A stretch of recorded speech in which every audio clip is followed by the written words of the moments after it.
You failed the breathalyzer test in Pennsylvania. Here's what the numbers actually show. You failed the breathalyzer. The officer handed you paperwork, you got a ride home, and now you're sitting there wondering if the case is already over. Here's what most people don't know. In Pennsylvania alone, tens of thousands of DUI arrests happen every year, and a significant number of them do not end in conviction. Cases get dismissed, charges get reduced, evidence gets challenged and thrown out. A breath test is one piece of a DUI case, not the whole case, and the numbers back that up. I'm Sean Quinlan, Pennsylvania DUI attorney based in Camp Hill. Let me show you how Pennsylvania DUI defense actually works and why a failed breathalyzer is the beginning of analysis, not the end of it. The numbers most people never see. Let's start with some context that changes how this whole situation looks. According to the Pennsylvania DUI Association and state reporting data, Pennsylvania processes roughly 40,000 to 45,000 DUI arrests per year. But here's the part that matters. A meaningful percentage of those cases never result in a conviction on the original charge. Cases are dismissed, charges are reduced, defendants complete ARD and avoid conviction entirely. Evidence gets suppressed. Nationally, studies on breath testing accuracy have raised consistent concerns. The 2019 New York Times investigation into breathalyzer reliability found significant accuracy problems across multiple devices and states. Some machines producing results that were off by as much as 40%.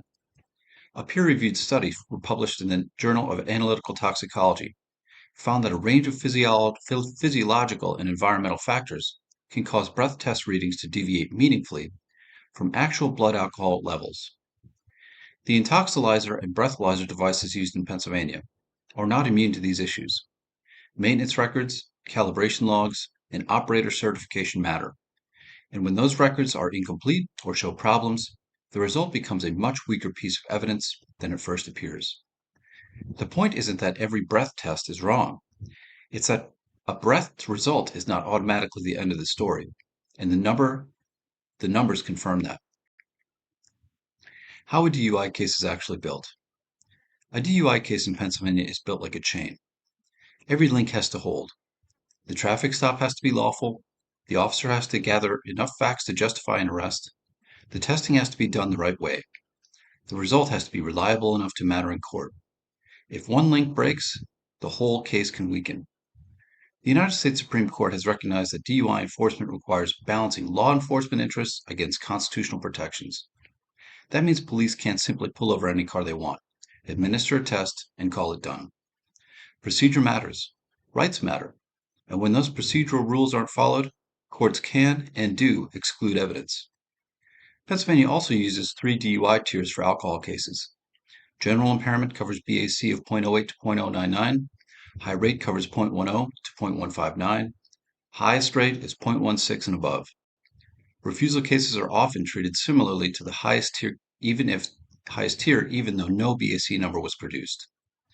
The tier matters because it drives almost everything. Jail exposure, fines, license consequences, ignition interlock requirements, treatment, and how aggressively the case needs to be challenged. The breathalyzer problem nobody talks about. Let's go directly at the breathalyzer question, because the science here is more complicated than most people realize. Breath testing devices measure breath alcohol and use a conversion factor, typically 2100 to 1, to estimate blood alcohol concentration. That ratio assumes a specific relationship between breath and blood alcohol that varies from person to person. Research has shown that the actual ratio in human subjects can range from roughly 1700 to 1 all the way to 2400 to 1. That variability alone can produce meaningful errors. The 2019 New York Times investigation examined breathalyzer accuracy across multiple states and found machines producing results inflated by as much as 40% in some cases. The investigation identified problems with software errors, improper calibration, and flawed state oversight programs. In Pennsylvania specifically, breath testing devices must be maintained and calibrated according to state regulations. Calibration records have to be kept. Officers administering the test must be certified. A required observation period, typically 20 minutes, must be followed before testing, because residual mouth alcohol from burping, vomiting, or recent drinking can distort the sample upward. When those requirements aren't met, the result becomes legally and scientifically vulnerable. Medical conditions add another layer. Individuals with GERD, GERD, acid reflux, or certain oral conditions can produce elevated readings unrelated to their actual blood alcohol level. Dental work can trap alcohol. Ketogenic diets have been shown in some research to produce compounds that some older devices may register as alcohol.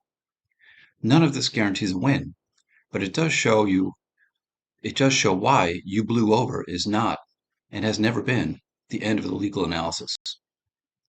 Your license, two separate tracks. Before the defense strategies, there's something that catches people off guard constantly, and the statistics on this are striking. The criminal case and your driver's license operate on two separate tracks in Pennsylvania. A court handles the criminal charge, PennDOT handles the license consequences.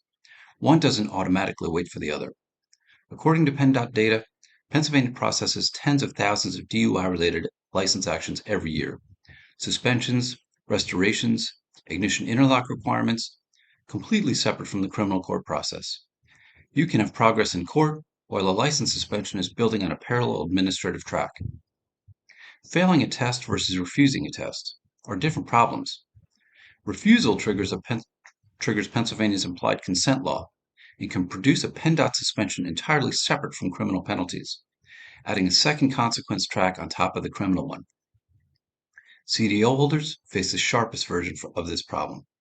Federal regulations set a .04 BAC threshold for commercial vehicles, half the standard limit, and a single DUI can trigger disqualification, even if the arrest happened in a personal vehicle.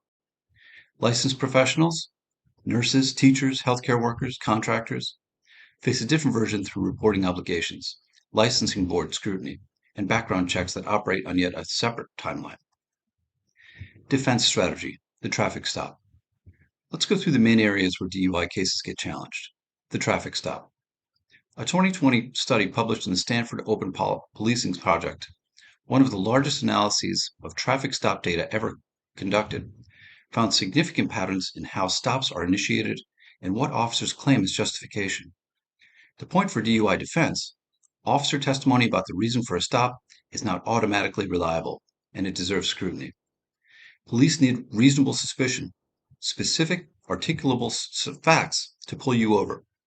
Drifting slightly, crossing a fog line once, driving late at night, or leaving a bar area don't automatically satisfy that standard. Equipment violations can be real or fabricated. Anonymous tips can be too vague. Checkpoints have strict legal requirements. If the stop was lawful, much of what came after it may be suppressible. The stop is the foundation. A cracked foundation weakens the whole structure. Defense strategy, field sobriety tests. Field sobriety tests are less reliable than most people think, and many juries assume. The three standardized field sobriety tests, the horizontal gaze nystagmus, walk and turn, and one leg stand, were developed by the National Highway Traffic Safety Administration. NHTSA's own research found that even when these tests are administered under ideal conditions by trained officers, accuracy rates are not perfect. The HDN test showed roughly 77% accuracy in one study. The walk and turn showed about 68%. The one leg stand came in around 65%. That means a meaningful percentage of people who fail these tests are not actually impaired at a legally relevant level. In real-world conditions, dark roads, uneven pavement, cold weather, nervous subjects, improper instructions, those accuracy rates drop further. Medical conditions, back problems, inner ear issues, vertigo, age, and footwear all affect performance. NHTSA itself requires strict administration protocols. When those protocols aren't followed, the test results carry less weight. Defense strategy, breath and blood test evidence. The formal breath test. As I mentioned earlier, breath machines in Pennsylvania must be maintained, calibrated, and operated according to strict state requirements. Calibration records have to exist and be current. Operator certification has to be valid. The 20-minute observation period has to be documented and followed. Research from the American Journal of Criminal Law has examined cases where breath test results were challenged and found that procedural deficiencies in calibration, maintenance, and administration created reasonable doubt in a significant number of DUI prosecutions. Blood test evidence? Blood testing sounds more precise than breath. It often isn't as definitive as it appears. A landmark issue in blood DUI cases is retrograde extrapolation, the process of working backward from a blood test result to estimate BAC at the time of driving. Studies have shown this calculation carries significant margins of error, depending on individual metabolism, time elapsed, food consumption, and other factors. Chain of custody failures. Problems with who handled the sample, when, under what conditions, and how it was restored can independently compromise blood evidence. The Forensic Science International Journal has published research showing that improper sampling handling can cause fermentation that artificially elevates alcohol readings. Put simply, the number in the lab report is not always what it claims to be. Defense strategy. Other key angles. Actual physical control cases. Not every DUI involves driving. Sometimes police find someone in or near a parked vehicle. The legal standard of actual physical control requires specific facts. Where the keys were, whether the engine was running, what the driver was doing. Courts across Pennsylvania have dismissed these cases when the prosecution couldn't establish actual control.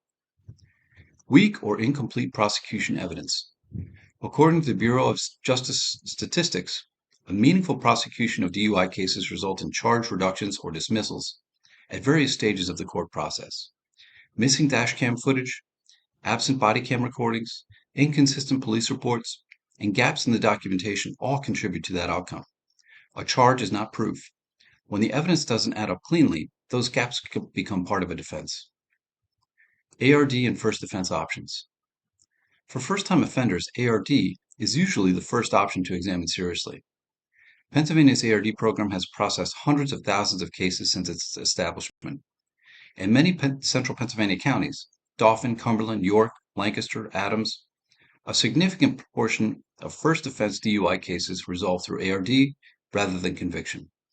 That means a large number of people charged with a first DUI in Pennsylvania avoid a criminal conviction entirely. But ARD isn't automatic. Eligibility depends on prior record, case facts like accidents, injuries, a passenger under 14 can create barriers, and local county screening practices that vary meaningfully across central Pennsylvania. If ARD isn't available, that doesn't mean the conviction is inevitable. Suppression motions, charge negotiations, and trial remain in play depending on what the evidence actually shows. The statistics tell a clear story. Tens of thousands of DUI arrests in Pennsylvania every year do not end in conviction on the original charge. Breath tests produce results that research has shown can be unreliable. Field sobriety tests can carry documented accuracy limitations, even under ideal conditions.